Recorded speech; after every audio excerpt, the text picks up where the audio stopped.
Bồn ở nè cái nó như miếng về phê mà tô pri bom bồn chơi rớt bà rồi viên mà tô AGV cầm lăng rồi happy pon mà phay vào muối bà chỉ muối nâng ADV cầm lăng rồi học sợi sang happy pon mà phay pram ta bom bồn sải muối ná nâng trong ban muối nè và chẹt bom bồn ở nè anh ấy chia một phê mà tô sợi sang happy pon mà phay vào muối bà miên trang cameraสวัสดิភាពមានទាំង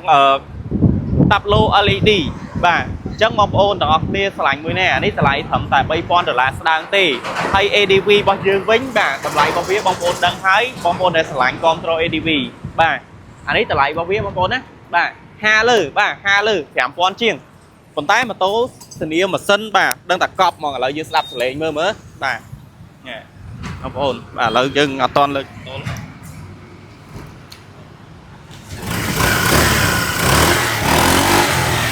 សលេងវិញគឺស្ងាត់ណែនល្អខ្លាំងមែនតើហើយឥឡូវយើងមកមើលប្រភេទម៉ូតូ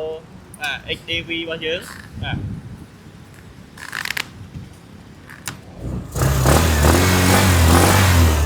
បាទបងប្អូនសលេងមិនចាញ់គ្នាទេរវាង3000ជាងនិង5000ជាងអញ្ចឹងបើសិនជាម៉ូតូពីរនេះបងប្អូនឆ្លាញ់ចង់បាន